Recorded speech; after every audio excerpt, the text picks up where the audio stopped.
ചേലക്കര ടൗണിൽ നിന്നും ഏകദേശം 2 കിലോമീറ്റർ മാത്രമകലെ വീട് വയ്ക്കാൻ അനുയോജ്യമായ 1 ഏക്കർ 2 സെന്റ് സ്ഥലം വിൽപ്പനയ്ക്ക്. ഫോൺ 8078000222. വെട്ടിക്കാട്ടിരി കേന്ദ്ര ജുമാ മസ്ജിദിൽ റംസാൻ മാസത്തിലെ 27ാം രാവ് ഭക്തിസാന്ദ്രമായി. ചടങ്ങിനോടനുബന്ധിച്ച് ഇഫ്താർ സംഗമവും നടന്നു. നിരവധി ആളുകളാണ് നോമ്പുതുറയിലും പ്രാർത്ഥനയിലും പങ്കെടുത്തത്. 27ാം രാവിൽ ആയിരക്കണക്കിന് ആളുകളാണ് പ്രാർത്ഥനയ്ക്കായി പള്ളിയിൽ എത്തിയത്. തുടർന്ന് ഖബർ സിയാറത്ത്, കൂട്ടപ്രാർത്ഥന എന്നിവ നടന്നു. ശേഷം ഇഫ്താർ വിരുന്ന് സംഘടിപ്പിച്ചു. വെട്ടിക്കാട്ടിരി കേന്ദ്ര ജുമാ മസ്ജിദ് ഇമാം സൈഫുദ്ദീൻ നസ്രി സാദി വെളിയങ്കോട്, കേന്ദ്ര ജമാഅത്ത് മുത്തവല്ലി വാപ്പുട്ടി, NA ഇബ്രാഹിം, PM സൈതലവി ഹാജി എന്നിവർ നേതൃത്വം നൽകി.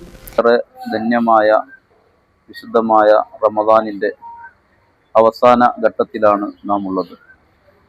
എന്തുകൊണ്ടും ലൈലത്തുൽ ഖദറിനെ ഏറെ പ്രതീക്ഷിക്കുന്ന മഹാന്മാരായ പണ്ഡിതന്മാർ വളരെ പ്രാധാന്യത്തോടുകൂടെ തന്നെ നമുക്ക് പരിചയപ്പെടുത്തി തന്ന 27ാം രാവിലേക്ക് നമ്മൾ പ്രവേശിക്കാനിരിക്കുകയാണ്.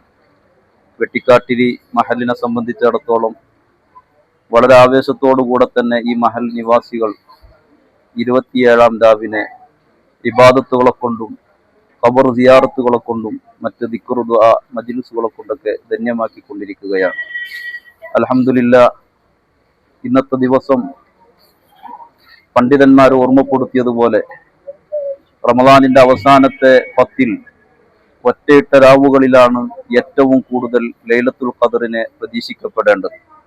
അതിൽ തന്നെ ഏറ്റവും കൂടുതൽ പ്രതീക്ഷിക്കപ്പെടുന്നത് 27ാം രാവിനാണ്. വിശുദ്ധമായ ഖുർആനിൽ തന്നെ ലൈലത്തുൽ ഖദറിനെ പരാമർശിക്കുന്ന ഒരു സൂറത്ത് നമുക്ക് കാണാൻ കഴിയും. Right vision news, Cheruthuruthy. Chelakkara ടൗണിൽ നിന്നും ഏകദേശം 2 കിലോമീറ്റർ മാത്രമകലെ തോന്നൂർക്കര അയ്യപ്പൻ കോവിലിന് സമീപം വീട് വയ്ക്കാൻ അനുയോജ്യമായ 1 ഏക്കർ 2 സെന്റ് സ്ഥലം വിൽപ്പനയ്ക്ക്.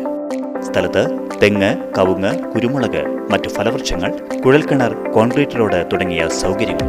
ഫോൺ 8078000222 62 384 22503.